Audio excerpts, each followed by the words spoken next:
በስመ አብ ወወልድ ወመንፈስ ቅዱስ አሐዱ አምላክ አሜን። ይህን የሚሰሙ ጆሮዎቻችሁ የተመሰገኑ ናቸው። ድምፀ ተዋህዶ ድምፀ ተዋህዶ የኢትዮጵያ ኦርቶዶክስ ተዋህዶ ቤተክርስቲያንን ትምህርተ ሃይማኖት፣ ሥርዓተ እምነትና ክርስቲያናዊ ትውፊትን የሚያስተምር የሬዲዮ መርሃ ግብር ነው። ድምፀ ተዋህዶ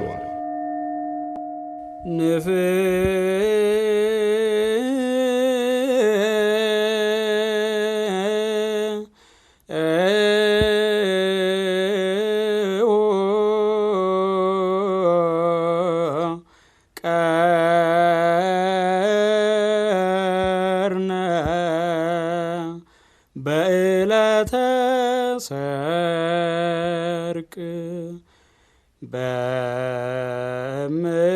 በምርት ዕለት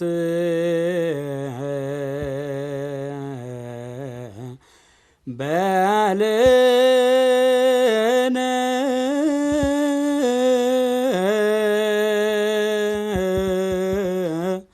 እስመ ሥርዓቱ ለእስራኤል ውእቱ። ሰላም ጤና ይስጥልን። የተወደዳችሁ አድማጮቻችን እንደምን ቆይታችኋል? እንኳን ለበዓለ ሆሳዕና በሰላምና በጤና ጠብቆ አደረሰን አደረሳችሁ። የተወደዳችሁ አድማጮቻችን የዛሬ ሚያዝያ 5 ቀን 2017 ዓ.ም የድምፀ ተዋህዶ የሬዲዮ መርሃ ግብራችንን ከኮተቤ ሀገረ ገነት ቅዱስ ጊዮርጊስ ቤተ ክርስቲያን ሊቀ ዲያቆን ብርሃኑ አማረ ባሰማን ምስባክ ጀምረናል። አምላካችን እግዚአብሔር እኛን የሰው ልጆችን ከመንጸፈ ደይን ለማዳን ያደረገውን ጉዞ በተለይ በመጨረሻዎቹ ጊዜያት ከስቅለቱ በፊት አንድ ሳምንት ቀደም ብሎ ወደ ኢየሩሳሌም በአህያ እና በግልገሊቱ ላይ ተጭኖ የመግባቱን ነገር የሚያወሳ በዓል ነው። በዚህ ቀን እግዚአብሔር ኢየሱስ ክርስቶስ ስለ ኢየሩሳሌም አልቅሷል። ብታውቂስ ዛሬ የሰላምሽ ቀን ነበር ብሎ ተናግሮላታል። እንግዲህ ከጌታችን አበይት በዓላት መካከል አንዱ የሆነውን በዓለ ሆሳዕናን እያከበርን ነው። አምላካችን ከበዓሉ በረከት ረድኤት ያሳትፈን። የተወደዳችሁ አድማጮቻችን እንደ ወትሮ ሁሉ ያስተምራሉ፣ ይመክራሉ፣ ያጽናናሉ ብለን ያሰብናቸውን ልዩ ልዩ ዝግጅቶች ከያሬዳዊ ዝማሪያት ጋር በማቀናጀት ወደ እናንተ ለማድረስ አስፈላጊውን ቅድመ ዝግጅት ሁሉ አከናውነናል። እግዚአብሔር አምላካችን በምንሰማውና በምንናገረው ቃል ሁላችንን ይባርከን። አምላካችን እግዚአብሔር ይህን የሰሙነ ሕማማትን ጊዜ በሰላም ደግሞ አስፈጽሞ ለብርሃነ ትንሣኤው በሰላም ያድርሰን። የተወደዳችሁ አድማጮቻችን እንግዲህ ከዚህ በኋላ ሁለት ዝግጅቶችን እናቀርባለን። ለከበረ ስሙ እና እውነት ያንቺ ደሞዝ በሚል ርዕስ የተዘጋጁ ግጥሞች ናቸው። ቀጣዩን የአየር ሰዓት የሚረከቡት እነዚህን ግጥሞች ያዘጋጁልን ደግሞ የዘወትር ተባባሪያችን ዲያቆን ተስፋዬ ቻይና መላከ ሰላም ታዬ አብርሃም ናቸው።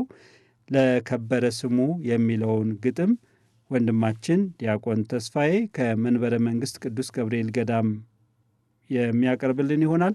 እንዲሁም እውነት ያንቺ ደሞዝ የሚለው ግጥም ደግሞ ተዘጋጅቶ የሚቀርብልን በመምህራችን በመላከ ሰላም ታዬ አብርሃም ነው።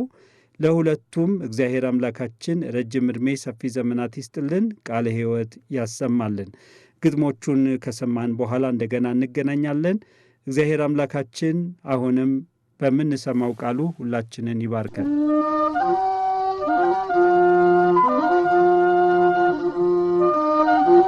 በስመ አብ ወወልድ ወመንፈስ ቅዱስ አሐዱ አምላክ አሜን።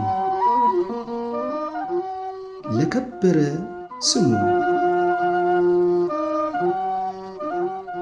በአህያ ጀርባ ላይ ጌታ መሰየሙ ከጻፍት ፈሪሳውያን ቢረቅ ምስጢሩ ቢሰወር ነገሩ የሚዘምሩለት መላእክት በሰማይ ምስኪን መስሎ ቢታይ መሆኑን ዘንግተው ምስጋና የራሱ ውዳሴን ቢረሱ ጸሐፍት ፈሪሳውያን ዝም ሲሉ እነርሱ ሕፃናት አዜሙ ለከበረ ስሙ።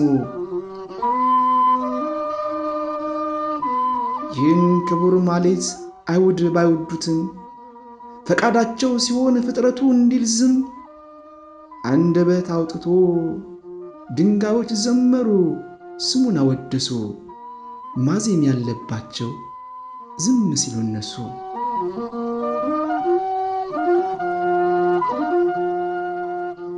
ይህን ክቡር ማሌት አይሁድ ባይወዱትም ፈቃዳቸው ሲሆን ፍጥረቱ እንዲል ዝም አንደበት አውጥተው ድንጋዮች ዘመሩ ስሙን አወደሱ ማዜም ያለባቸው ዝም ሲሉ እነሱ ለከበረ ስሙ።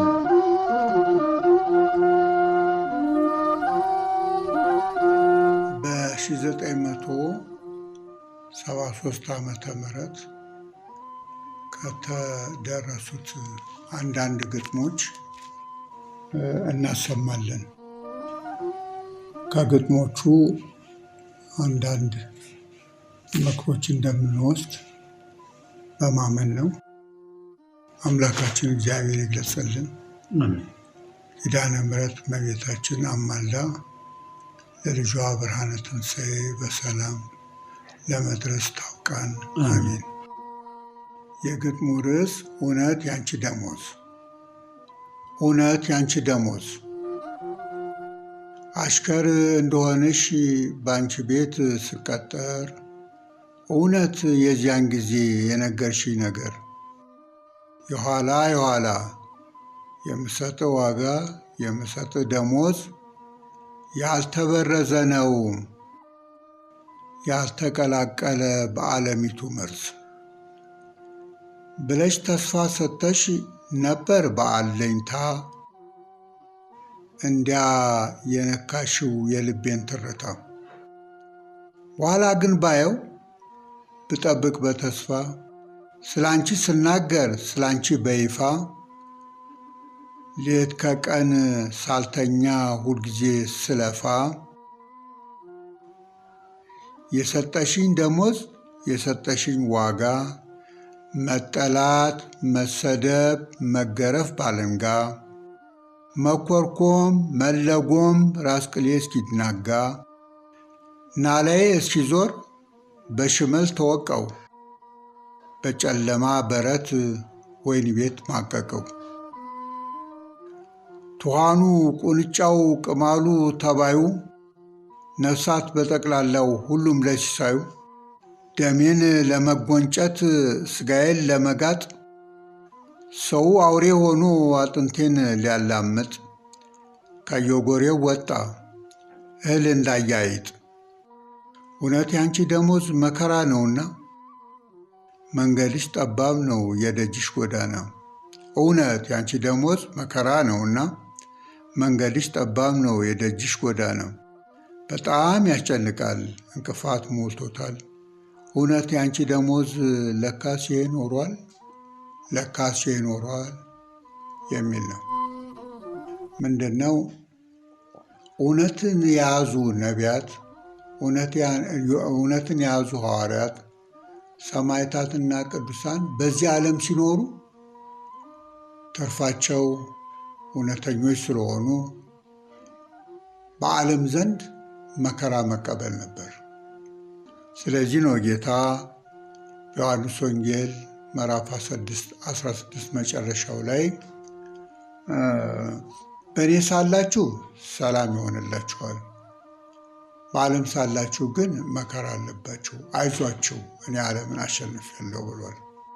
በኃጢአታችን ሳይሆን እውነትን በመከተላችን ስለ እውነተኛ ሃይማኖታችን፣ ስለ በጎ ምግባራችን፣ ስለ ቅንነታችን፣ ስለምንከተለው መንፈሳዊ ግብራችን ከቤተሰብ ጀምሮ ሰዎች ቢጠሩን ክፉ ስም ቢያወጡልን ልዩ ልዩ ጸዋተ መከራ ቢያመጡብን ከእውነት ተለይተን ሐሰተኞች እንዳንሆን ልንጠነቀቅ ይገባል። ምንም በዚህ ዓለም ጸዋትወ መከራ ቢደርስብንም መስቀሉን የማይዝ በኋላይም የማይከተለኝ የኔ ደቀ መዝሙር መሆን አይችልም ያለውን አስበን መከራ እንደሆነ በሞትም ያልፋል የቀደሙትን የእምነት አርበኞች በመከተል እስከ መጨረሻ መጽናት እንደሚያስፈልገን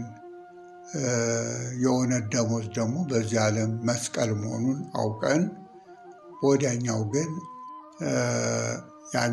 በምናገኘውን ግዕዛና ነፃነት የኋላውን አስበን በእውነት መጽናት እንዳለብን የሚያሳስብ ስነ ግጥም ነው። ለመፈጸም ያውቃል።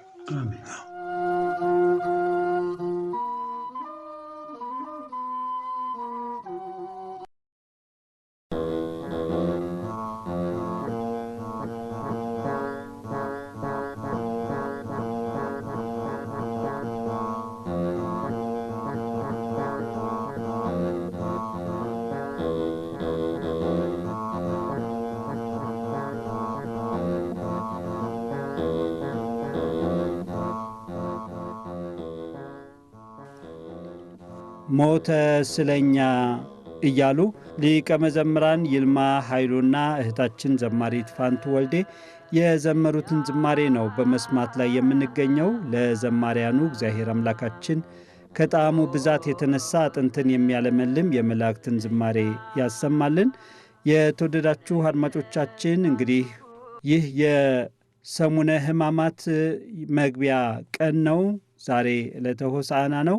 እንግዲህ ከቀኑ አጋማሽ አንስቶ ወደ ሕማማት ነው የሚገባው። በዚህ በሰሙነ ሕማማት ደግሞ አምላካችን መድኃኒታችን ኢየሱስ ክርስቶስ ለእኛ ለሰው ልጆች ብሎ የከፈለውን ካሳ የተቀበለውን ሕመምና መከራ የምናስብበት ከቤተ ክርስቲያን ተሰብስበን በስግደት በጸሎትና በጾም ጭምር አምላካችንን የምናመሰግንበት ሳምንት ነው። ስለ ሀገራችን፣ ስለምንኖርባት ምድር፣ በአጠቃላይ ስለ ማኅበረሰባችን በሙሉ ደህንነት ልንጸልይ ያስፈልገናል።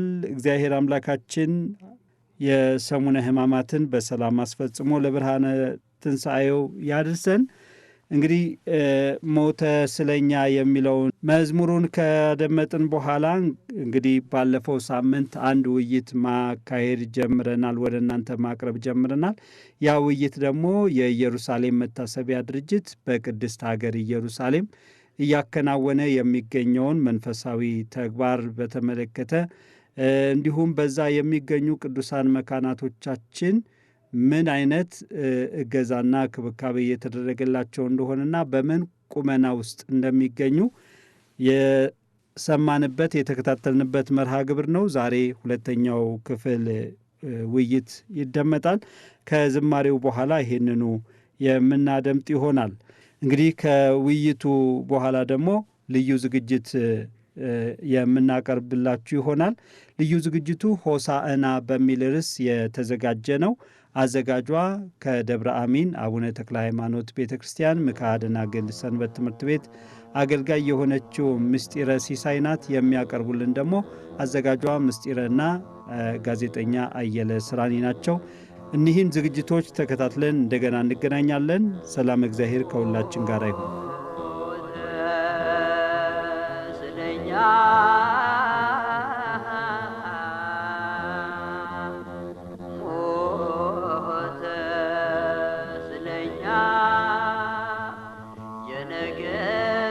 ንጉሥ ያያላን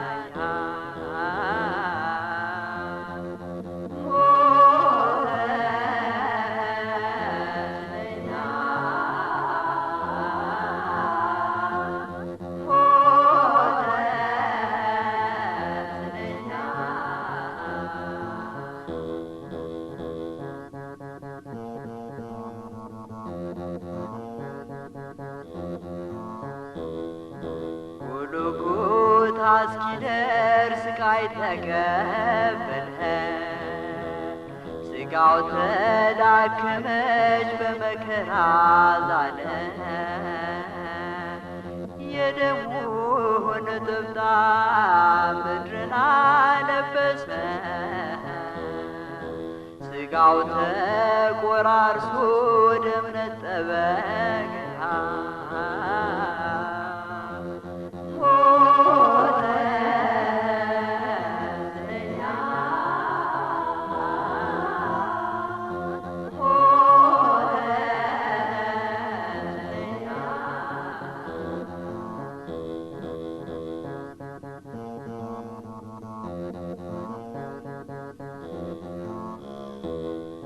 ሚካኤል ዝም አለ ተገርሞ አስተዋለ። ገብርኤል ሰይፉን ወደ መሬት ጣለ። ከዋክብት ደንግጠው ረገፉ ዛሬ። መላእክት አለቀሱ ቀረና ዝማሬ። ሞተ ስለኛ ሞተ ስለኛ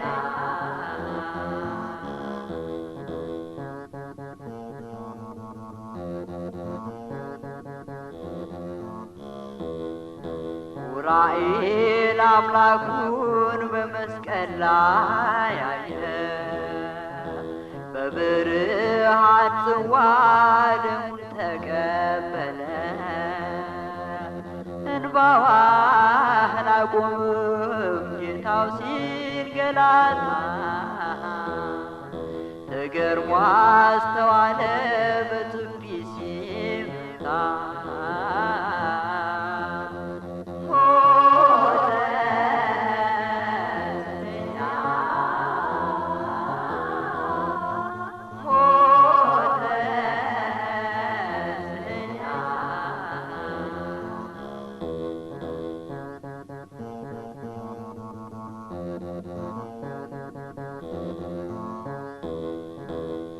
የነገሥታት ንጉሥ ያያላን ኃያል ሞተ ስለኛ ሞተ ስለኛ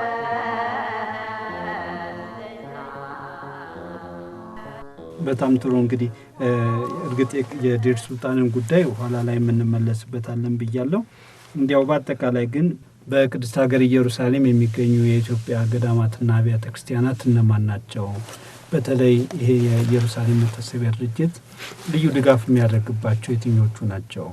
እስኪ እነዛን በአይነ ህሊናችን እንድንመለከታቸው እሱን ይግለጹልን፣ የሚገኙበትን ቦታ እናንተም ደግሞ የምታደርጉትንም ድጋፍ ጨምረው ማለት ነው። እሺ አመሰግናለሁ። እንግዲህ በቅድስት ሀገር ኢየሩሳሌም የኢትዮጵያ ገዳማት 7 ናቸው እና ከነዚህ ገዳማት ውስጥ ያው እንደተባለው የመጀመሪያው ዴር ሱልጣን ገዳም ነው። ይሄ እንዳልኩት ከንግስተ ሳባ ጊዜ ጀምሮ በርስትነት የያዝ ነው። ብዙ ውጣ ወረዶችን ያሳለፈ እና እስካሁን ደረጃ በተጣበበ ቦታም ቢሆን እስካሁን ደረጃ ባለቤትነቱን ይዞ የቆየ ገዳም ነው። ይሄ ገዳም አንጋፋው ገዳም ይሄ ነው ማለት ነው።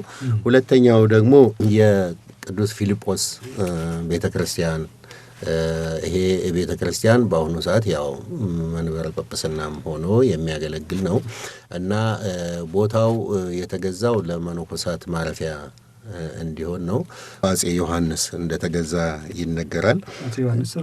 አጼ ዮሐንስ ራባይ በሳቸው ነው የተገዛው። ምክንያቱም ቦታው ለመነኮሳት መኖሪያ እንዲሆን ተብሎ የተገዛ ነው እና ይሄ ከህንጻው ጋር የተያዙ ሌሎች 2 ቤቶች ነበሩ። እነዚህንም እዛው አካባቢ ያሉ መነኮሳት ገዝተው አንድ ላይ እንደ ማረፊያ መኖሪያ ሲያደርጉት ቆይተዋል።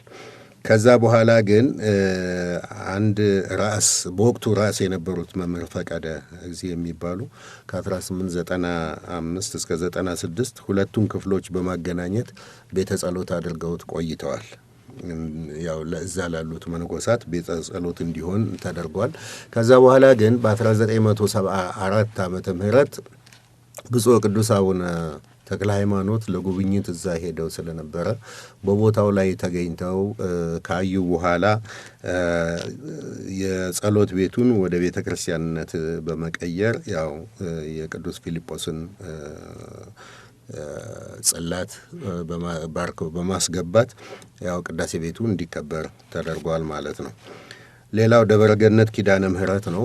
ደብረገነት ኪዳነ ምህረት በ1870 ዓመተ ምህረት የተመሰረተች ቤተክርስቲያን ናት እና እቺን ቤተክርስቲያን ያስጀመሩት አጼ ዮሐንስ አራተኛ ናቸው።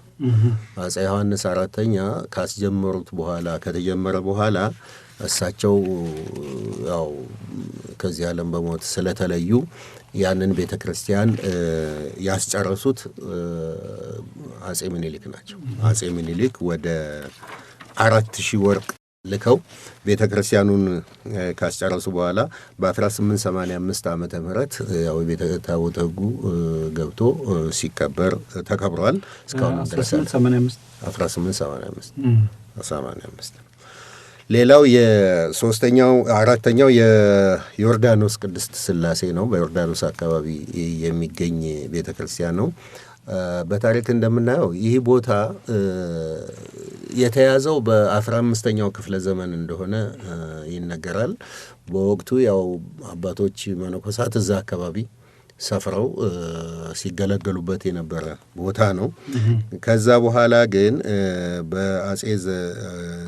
በንግሠ ነገሥታት ዘውዲቱ ዘመን በዚህ በዮርዳኖስ ዳርቻ ቤተክርስቲያን ለመስራት ፈልገው ቦታውን ስለፈቀዱላቸው እሳቸው ለመስራት ቢያስቡም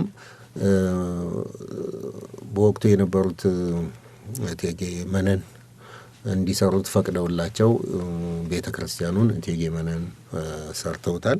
ከዛም ባለፈ ባለ 1 ፎቅ 12 ክፍል ያለው ለገዳማውያኑ መኖሪያ እንዲሆን ሰርተውት አስረክበዋል። ነገር ግን ይሄ ቤተክርስቲያን በእስራኤልና በአረቦች መካከል በተደረገ ጦርነት ወቅት በቦምብ በፈንጂ ስለተመታ እና አካባቢውም በፈንጂ የታጠረ በመሆኑ ምክንያት ያው እስካሁን ድረስ አስፈላጊውን ግልጋሎት ሳይሰጥ ቆሞ ቆይቷል። ያው አባቶቻችንም በተለይ ጥምቀት በሚሆንበት ጊዜ በአካባቢው ሄደው ሲያከብሩ እንደነበረ ነው። ነገር ግን አሁን ያው ከፈንጂም የጸዳ ስለሆነ መንግስትም ቦታውን ለመመለስ የፈቀደ በመሆኑ አገረ ስብከቱ ቤተክርስቲያኑን መልሶ ለማደስ እና ለማሰራት አስፈላጊውን ዝግጅት እያደረገ እንደሆነ ነግረውናል። ፕላኑ ሙሉ ለሙሉ የአደጋ ስጋት የለበትም እና ቤተክርስቲያኑን መልሶ ለማደስ እነሱም ፕላኑን አዘጋጅተው እንደጨረሱ ነግረውናል። እንግዲህ አሁን እኛ በዚህ ዓመት ስለሆነ ቦታውን የተረከብነው እንደ ቦርድ የመጀመሪያም ስራችን ከነሱ ጋር ተነጋግረን የእኛን ሚና ለይተን ማድረግ የሚገባንን አስተዋጽኦ ወደፊት የምናደርገው ይሆናል ማለት ነው። አምስተኛው የኢያሪኮ ቅዱስ ገብርኤል ቤተክርስቲያን ነው እና ይሄንን ቦታ ይሄ በዌስት ባንክ ውስጥ የሚገኝ ነው። ኢያሪኮ ከተማ ውስጥ የሚገኝ ነው እና ይሄንን ቦታ የገዙት የኢየሩሳሌም መታሰቢያ ድርጅት አባል የነበሩት ወይዘሮ አማረች ዋለሉ የሚባሉ በጎ አድራጊ ናቸው። እሳቸው ገዝተው አስረከቡ። ከዛ በኋላም በጎን ያሉትን ሌሎች ክፍት ቦታዎች ያሉት ገዳማውያን ገዝተው አንድ ላይ አዋሃዱ። እንግዲህ በወቅቱ የነበሩት አባ ሕርያቆስ የሚባሉት አባት እሳቸው በመጀመሪያ ይሄ የቦታ ችግር እንዳይፈጠር መታጠር አለበት ብለው በግንብ እንዲታጠር አድርገዋል። ከዛ ያው የቅድስት ሥላሴ ቤተክርስቲያን ስለማይሰራ ታቦተ ሕጉ እዛ መጥቶ በመቃኞነት ሲያገለግል ቆይቷል። በዚህ በኢያሪኮ ገብርኤል ውስጥ ማለት ነው። ከዛ በኋላ ያው እንግዲህ በ1985 ዓመተ ምህረት አሁን በቅርቡ ነው 85 ዓመተ ምህረት የቅዱስ ገብርኤል ታቦት እንዲገባ ተደርጎ አሁን ያው የገብርኤል ቤተክርስቲያን ተብሎ ተሰይሟል ማለት ነው። ስድስተኛው ምስባከ ቅዱሳን ተክለ ሃይማኖት ገዳም ነው። ይሄ ቦታ የተገኘበት ታሪኩ ምንድነው? እንግዲህ ቀደም ሲል አባቶቻችን እዛ በሚኖርበት ጊዜ ያው መቼም ከዚህ ዓለም በሞት በሚለዩበት ጊዜ ከ1890 ዓመተ ምህረት በፊት እዛው በጽርሐ ጽዮን አካባቢ ነበረ የቀብር ስርዓታቸው የሚፈጸመው። ከዛ በኋላ ግን ሁኔታው ስላልተመቸ ከዛ ተከለከሉ። የቀብር ቦታ ይከለከላሉ። ከዛ በ1948 ዓመተ ምህረት የእስራኤልና የአረብ ጦርነት በመከፈቱና ኢየሩሳሌምን በሁለት በመከፈሏ ምክንያት ያው የጽርሐ ጽዮን የቀብር ቦታ በጣም አስቸጋሪ ሆነ። የስድስት ቀኑ ጦርነት ነው። የስድስት ቀኑ ጦርነት ሲከፈል ኢየሩሳሌም ለሁለት ተከፈለች። ስለዚህ አንደኛው ክፍል ያው ጽርሐ ጽዮን ያለበት የኢየሩሳሌም ሆነ። ያ ቦታ ደግሞ ለወታደሮች ምሽግ አደረጉት። ስለዚህ የቀብር ቦታ አጡ ማለት ነው። ከዛ በኋላ በግሪኮች ድጋፍ እነሱ ቦታ ላይ ድጋፍ ተደርጎላቸው ጌቴሴማኒ አካባቢ ቀብር ይፈጸምላቸው ነበር። እነሱም ከተወሰነ ጊዜ በኋላ ያው የቀብር ቦታውን ይከለክሏቸው። ይሄ በመሆኑ የቀብር ቦታ አጡ። ስለዚህ የግዴታ የራሳቸው የሆነ የቀብር ቦታ ስለሚያስፈልጋቸው እዛ አካባቢ 15000 ካሬ ሜትር የሚሆን ቦታ ይገዛሉ። ይሄንን ከገዙ በኋላ ገዳማውያኑ እዛ ያርፋሉ ማለት ነው እና ለቀብር ቦታ ነው ዋና ዓላማው የነበረው። ከዛ በኋላ ግን ቦታው በጣም ሰፊ ከመሆኑ የተነሳ አገልግሎቱን መስጠት ስላለበት ገዳማውያኑ እዛው መኖሪያ አላቸው። ከዛም በተረፈ ደግሞ ሃይማኖታዊ አገልግሎት መሰጠት ስላለበት ያው ቤተክርስቲያን ተሰርቶ የአቡነ ተክለ ሃይማኖት ቤተክርስቲያን ማለት ጽላት እዛ እንዲገባ ተደርጎ አገልግሎት በመስጠት ላይ ይገኛል። ሰባተኛው መካነ ሰላም ኢየሱስ ገዳም ነው። ይሄ በቤተልሔም የሚገኝ ነው። በመካነ ልደቱ አቅራቢያ በስተምዕራብ በኩል የሚገኝ ነው እና ቦታውን የኢየሩሳሌም ድርጅት $26,000 ገዝቶ ያስረከበው ነው የመጀመሪያውን ቦታ ማለት ነው። እና በወቅቱ የነበሩት አቡነ አትናቴዎስ ሊቀ ጳጳስ ማህበረ መነኮሳቱ ኩታ ገጠም የሆኑ ቦታዎችን በመግዛት ጨምረውበታል። ስለዚህ ከዛ በኋላ ባለ 3 ፎቅ ህንጻ እዛ ተሰርቶ ለመነኮሳቱም ማረፊያ እንዲሆን ተደርጎ አቡነ አትናቴዎስ ሊቀ ጳጳስ መካነ ሰላም ብለው በመሰየም ታቦተ ሕጉ እዛ እንዲኖር ተደርጎ እስካሁን አገልግሎት በመስጠት ላይ ይገኛል ማለት ነው። በአጠቃላይ እንግዲህ እነዚህ 7ቱ ገዳማት የኢትዮጵያ ሀብቶች ናቸው እና በዚህም ምክንያት ኢትዮጵያ በዓለም ላይ በኢየሩሳሌም ገዳማት ካሏቸው ጥቂት ሀገራት አንዷ እንድትሆን አድርጓታል። በሌላ በኩል ደግሞ ከአፍሪካ ብቸኛዋ ሀገር እንድትሆን አድርጓታል እና ያው የምንኮራባቸው ሀብቶቻችን፣ ቅርሶቻችን ናቸው። እንግዲህ የኢየሩሳሌም መታሰቢያ ድርጅት ከነዚህ ውስጥ ከ7ቱ ቅዱሳት መካናቶቻችን መካከል በየትኛው ላይ ነው የተለየ ትኩረት ሰጥቶ መንፈሳዊ ግልጋሎት የሚሰጠው፣ ማህበራዊ ግልጋሎት የሚሰጠው? እንግዲህ አንዳንድ ተቋማት አሉ፣ የአስጎብኚ ድርጅቶች አሉ። እዚሁም ላይ የገቢ ምንጩንና ፍላጎቱን የዓላማውን እንድናይ ብዬ ነው። እነሱ ማስተማሪነት ስለሚኖረው ያንን ግልጋሎት ሲሰጥ ገቢው ምንድን ነው፣ ከየት ነው የሚያገኘው የሚለውን ነገር ብናነሳ ጥሩ ነው። በዓለ ሆሳዕና የአብይ ጾም የመጨረሻዋ ሳምንት ቅዱስ ያሬድ ሆሳዕና ብሎ ሰይሟታል። ይህ ሳምንት እንደ ሌሎቹ ሳምንታት ሁሉ የራሱ ምስጢር አለው። በመሆኑም መዳንን የናፈቁ ሕዝበ እስራኤል አቤቱ አሁን አድን እያሉ የተማጸኑት ተማጽኖ እውን መሆኑን የሚነገርበት፣ የጌታ ትህትና የሚወሳበትና መከራ መስቀሉ የሚተረክበት፣ የሰው ልጅ ድህነት ማግኘቱ የሚብራራበት ነው። ሆሳዕና በዕብራይስጥ ሆሴዕና የሚል ሲሆን ትርጉሙም እባክህ አሁን አድን ማለት ነው። ይህ ቃል በዘመነ ብሉይ ቅዱስ ዳዊት አቤቱ እባክህ አሁን አድን፣ አቤቱ እባክህ አሁን አቅና፣ በእግዚአብሔር ስም የሚመጣ ብሩክ ነው በማለት አስቀድሞ ተናግሯል። መዝሙር 117 ቁጥር 25 እስከ 26። በዘመነ ሐዲስ ክቡር ዳዊት የናፈቀውን ሕዝበ እስራኤል ሊያዩት የተመኙት መሲህ እንደነሱ ምኞት ሳይሆን የክብር ጌታችን ራሱን ዝቅ አድርጎ በአህያ ተቀምጦ ወደ ኢየሩሳሌም ገባ። ይህንን መነሻ በማድረግ ትንቢቱ መፈጸሙን መድኃኒት የሆነው እርሱ ወደ ኢየሩሳሌም በታላቅ ትህትና መግባቱን ተከትሎ መጽሐፍት እንደጠቀሱት ሆሳዕና ተባለ። የሆሳዕና በዓል ጌታችን ኢየሱስ ክርስቶስ በአህያ ጀርባ ተቀምጦ ወደ ኢየሩሳሌም ሲገባ የሚቀድሙትና የሚከተሉት ሕዝብ በተለይም አእሩግና ሕፃናት ሆሳዕና ለዳዊት ልጅ በጌታ ስም የሚመጣ የተባረከ ነው። ሆሳዕና በአርያም በማለት ጌታችን በክብር መቀበላቸው የሚታወስበት በዓል ነው። በዓሉም ሆሳዕና የሚለውን ስያሜ ያገኘው በዕለቱ ከተዘመረው መዝሙር ነው። ሕዝበ እስራኤል ዘንባባ በመያዝ እንዳመሰገኑት እኛም እስራኤል ዘነፍስ ዕለቱን ዘንባባ ወይም ጸበርት በግንባራችን በማሰር በዓሉን በየዓመቱ እያስታወስን እናከብራለን። የጌታችንን መድኃኒትነቱን የሚገልጸውን አራቱም የወንጌል ክፍላት ይነበባሉ። እንዲሁም መዝሙረ ዳዊት በምስባክ ይሰበካል። ጌታችን በአህያ ጀርባ ላይ ሆኖ ወደ ኢየሩሳሌም መግባቱ አስቀድሞ ትንቢት መነገሩ ወንጌላውያኑ የነቢዩን ትንቢት መፈጸሙን ጽፈዋል።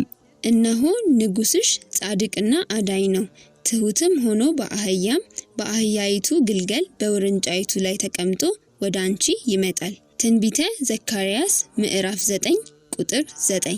ጌታችን አህያ ለምን መረጠ ለሚለው ጥያቄ ሊቃውንቱ ምላሽ ሲሰጡ እስራኤል ዘመነ ምሕረት ሲሆንላቸው አባቶቻቸው በአህያ ጀርባ ተቀምጠው ይታዩ ነበርና ጌታችንም እውነተኛ ሰላም ይዤላችሁ መጣው ሲል በአህያ ጀርባ ሆኖ ወደ ቤተ መቅደስ ገብቷል። የታሰረችው አህያ ፈታችሁ አምጡልኝ ብሎ የማዘዙ ምስጢር ሲብራራ ለታሰሩት መፈታትን ሊሰብክ ሰው የሆነ ጌታችን ከማሰሪያዋ በተፈታችው አህያ እንደተቀመጠ ሁሉ ከኃጢአት እስራት በተፈታ ሕይወት ዛሬም ያድራል፣ የህሊና ሰላምን ይሰጣል። ስለዚህ ንስሐ ገብተን ጌታችንን ሆሳዕና በአርያም እያልን ልናመሰግነው ይገባል።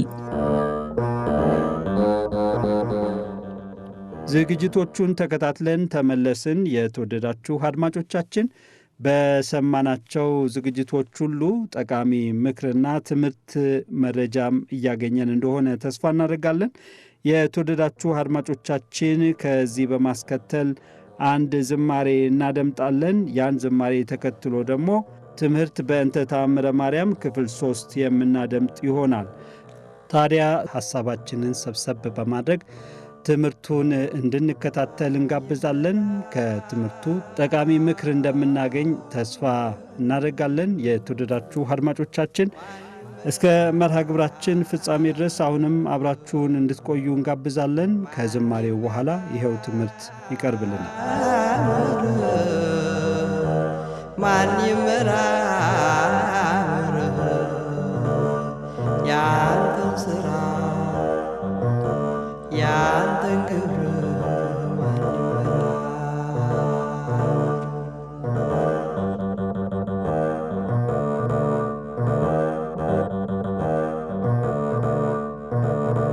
አምላክ ሆይ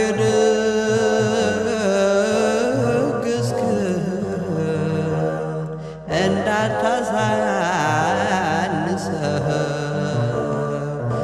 ጌታ ሆይ ደግስህ እንዳታሳንሰህ ቀርቶ አይቀርምና አንተ የጠራኸው ሰው ያንተን ሥራ ያንተን ክብር ማን ይመራመር?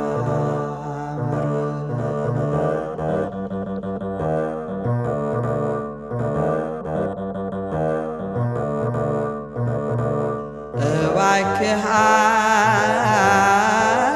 አምላኬ ስጠኝ መስታወት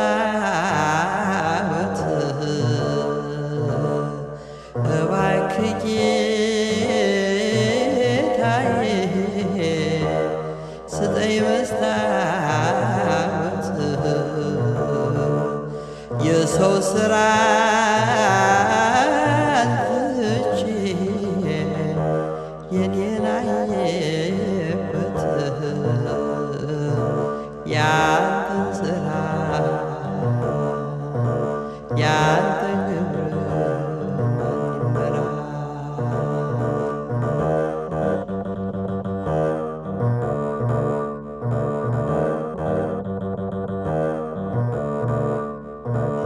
ጎረቤታ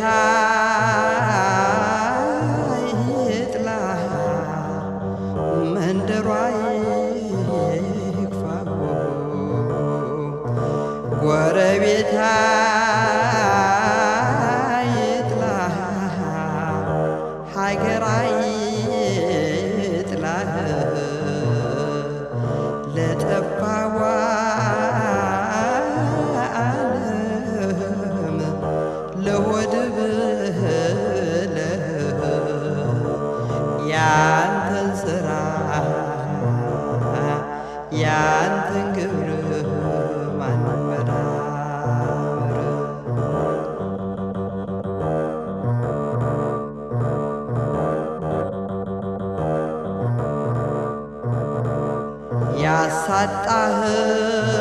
ያሳጣኸው ወገን ያሳቀልከው ያኔ እርሱ አፈር በላው ላንተ ግና መጥኔ ያንተን ስራ ያንተን ግብር ማን ይመራምርህ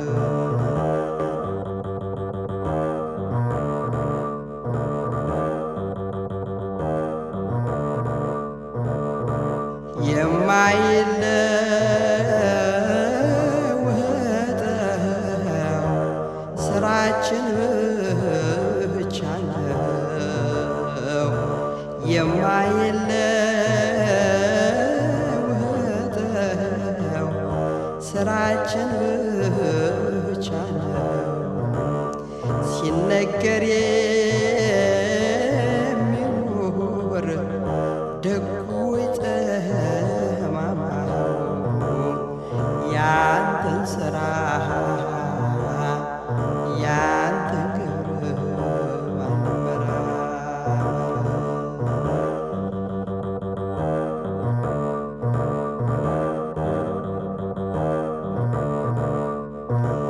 እግዚአብሔርን ፈርቶ ቢተወው እግዚአብሔርን ፈርቶ ቢተወው ምነው ልክ አለፈ ዝርፊያውና ቅሚያው ያንተን ስራ ያንተን ግብር ማን ይመራምርህ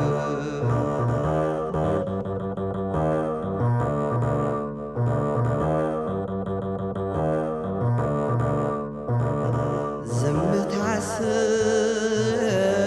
ስንፍና እየመሰለ የብርሃን መውጫ የሕይወት መሰላል የተነበየለት ነቢዩ ሕዝቅኤል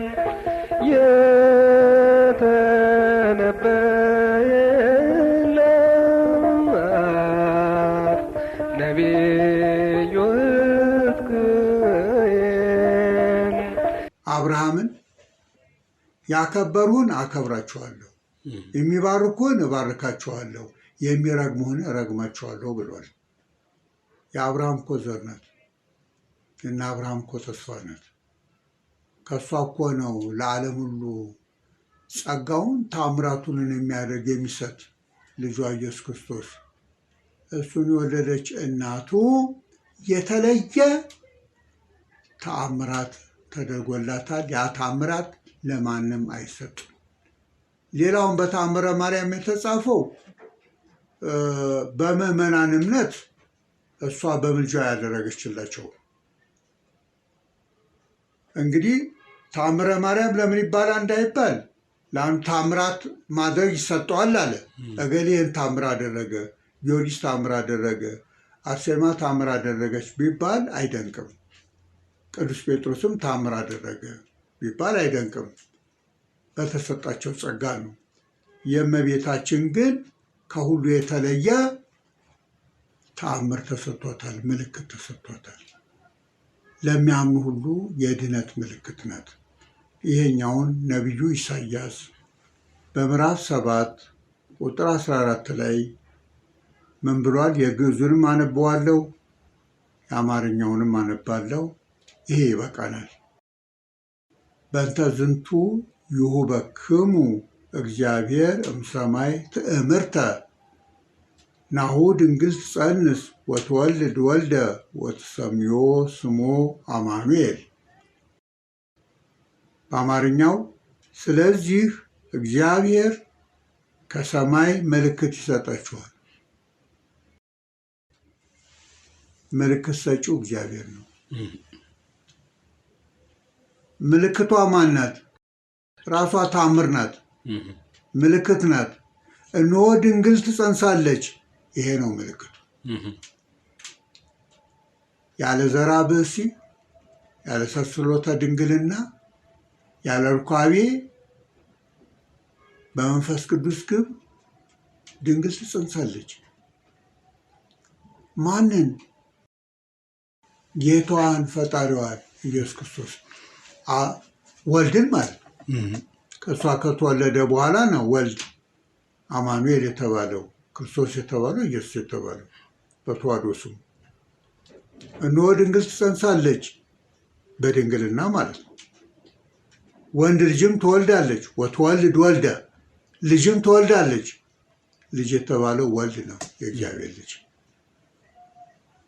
በጾታው ዳግማዊ አዳም ሆኖ ነው የተወለደው። ልጅን ትወልዳለች፣ ስሙንም አማኑኤል ትለዋለች። አማኑኤል ብላ ስሙን ትጠሯለች። አማኑኤል ማለት ምን እንደሆነ ደግሞ በማቴዎስ ወንጌል ምዕራፍ 1 ላይ ተርጉሞታል። ቅዱስ ማቴዎስ ወንጌላዊ እግዚአብሔር ምስሌነ፣ አማኑኤል ማለት እግዚአብሔር ከኛ ጋር ነው ማለት ነው። እግዚአብሔር ሰው ሆኖ ከኛ ጋራ የሆነው በስጋ ማርያም ተገልጾ ነው ያየ ነው። በተዋህዶ ነው። ተዋህዶ ስሙ ነው አማኑኤል። አማኑኤል ሰው የሆነ አምላክ ማለት ነው። በተዋህዶ ከኛ ጋራ ሆነ። የአማኑኤል ስጋውን ደሙንም ለመቀበል አበቃል በምስጢረ ቁርባን። ይህን የወለደች ድንግል ናት። እዚህ ላይ እንግዲህ ድንግል ስትሆን እናት፣ እናት ስትሆን ድንግል እሷ ናት፣ ምልክቷችን ናት። ድንግል ሳትሆን እንደ ማንኛውም ሴት ብትወልድ ይሄ ምልክት ሊሆን አይችልም። ምልክቱ ድንግል ስትሆን እናት፣ እናት ስትሆን ድንግል መሆን ነው። ድንግል ሴት እኮ በምንም አይነት ወተት እኮ ከጡቷ ሊፈልቅ አይችልም። ከድንግሊቱ ግን ሀሊበ ድንግልና ፈለቀ። ዓለሙን የሚመግብ ኢየሱስ ክርስቶስ እንደ ሕፃኖቱ ሆኖ ጡቷን ጠብቶ ለእኛ ደግሞ እውነተኛው ወተት ወንጌልን ጋተን፣ ወንጌልን ጠጥተን ነው ልጆቹ እየጠነከርን የመጣ ነው። ሌላውም ደግሞ ከፍተኛውን ደግሞ ጸጋ ይሰጣል። የሚበላውን ነገር የሚጠጣውን ሰጥቶናል እኮ። ያን እንዲሰጠን የስጋን ብቻ አይደለም እኮ ጥያቄው። አቡነ ዘበሰማያት ብለህ ሲሳየነ ዘለለ ዕለትነ ሀበነ ዮም የምንለው እኮ እንጀራን አይደለም እኮ ይህም ብቻ አይደለም እኮ የስጋን አይደለም። እሱማ ሲሳይ ነው እንደሚለው የዕለት ሲሳያችን ስጠን ነው የሚለው። እንግዲህ ሲሳይን እንጀራ ብሎ ተተርጉሞ እንጀራ ዳቦ ነው በዛ የሚታወቀው እንጀራ የለም በኢትዮጵያ እንጀራ ሲሳይ ነው። እንግዲህ ሲሳይ ደግሞ ምግብ ነው። የዕለት ምግባችንን ስጠን ነው። እድሜያችን ዛሬ ነው፣ የነገ አናውቀውም። አንደኛ የዕለት ምግብ የዓመት ልብስ ነው አለዛ ትርጓሜው። ዋናው ግን ጥያቄው መጀመሪያ የጽድቁና መንግስቱን እሹ ባለበት መንገድ ምግብ የተባለው የክርስቶስ ሥጋና ደም ነው። ከዛ ደግሞ ምግብ ደግሞ ቃል እግዚአብሔር ነው፣ ትምህርት ነው። ትምህርተ ወንጌል ምግብ ነው። ምንድነው? የጸሎትን ዋጋ ጸሎትን ማግኘት ምግብ ነው። ንስሐ ምግብ ነው። መንፈሳዊ ምግብ አለ። ሌላው ደግሞ ምግብ ስራም እኮ ምግብ የምናገኝበት ነው። ቤትም እንዳይበርደን ልብስም፣ ይህን ሁሉ ያጠቃልላል ጥያቄያችን።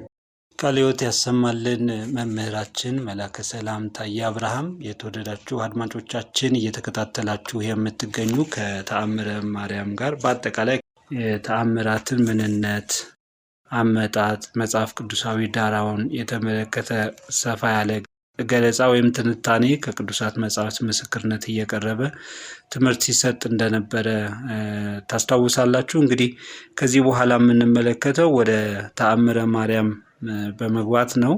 ይህን ተአምረ ማርያም ሲነበብ ቀድሞ በማሰባሰብ ረገድ ሚና የወሰደው አባት ማን ነው የሚል ጥያቄ እናነሳለን። ሲነበብስ ራሱ ምን ተብሎ ነው የሚነበበው የሚለውን ጥያቄ እናነሳለን። በዚህ አንጻር ወደ ኢትዮጵያ የገባበትንም ጊዜ ሁሉ እንዳስሳለን። ወደ ሀገራችን ወደ ኢትዮጵያ በመግባቱ የተገኘው ጠቀሜታስ ምንድን ነው የሚል ጥያቄዎችን እናነሳለን። በእነዚህ ጥያቄዎች ምላሽ እንሰማለን። አሁንም ማስታወሻ በመያዝ እንድትከታተሉ በአክብሮት እንጋብዛለን። የብርሃን መውጫ የሕይወት መሰላል የተነበየለት ነቢዩ ሕዝቅኤል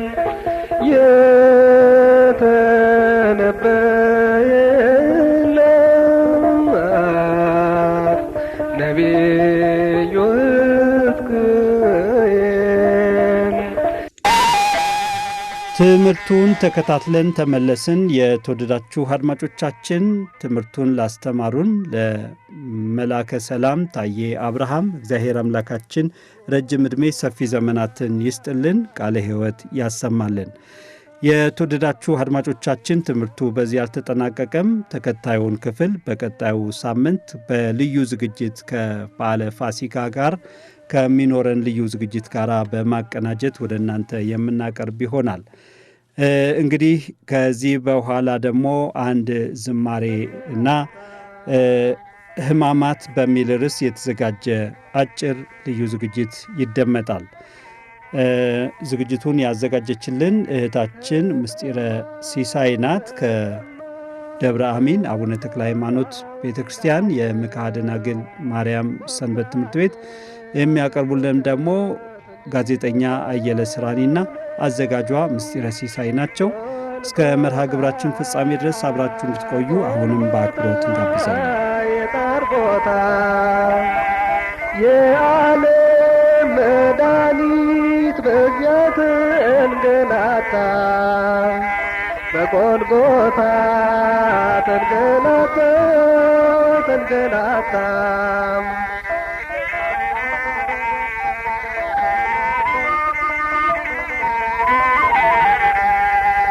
ድንግል አልቻለችም እንባን ልትገታ፣ እያየች በመስቀል በመስቀል ሲንገላታ ጎልጎታ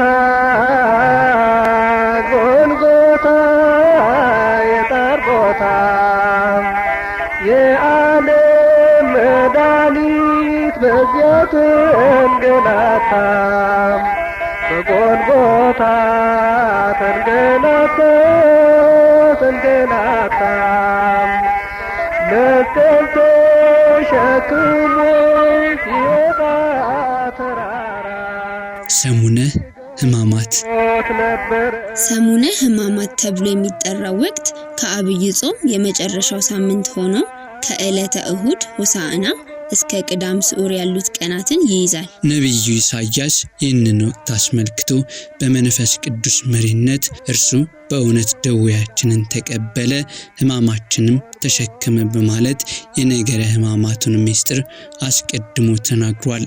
በዚህም መሰረት በኋለኛው ዘመን እግዚአብሔር ወልድ ስለኛ ስለ ሰው ልጆች ድህነት ሲል ከቅድስት ድንግል ማርያም ከስጋዋ ስጋ ከነፍሷም ነፍስ ነስቶ በፈቃዱ ሰው ሆኖ በፈቃዱ መከራ መስቀልን ተቀበለ። በመስቀሉም ላይ ሳለ በፈቃዱ ራሱን ለሞት አሳልፎ ሰጠ።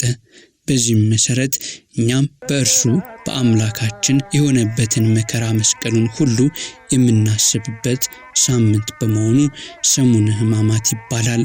ትንቢተ ኢሳይያስ ምዕራፍ 53 ቁጥር 4፣ የማቴዎስ ወንጌል ምዕራፍ 8 ቁጥር 17፣ ዮሐንስ 1 ቁጥር 29።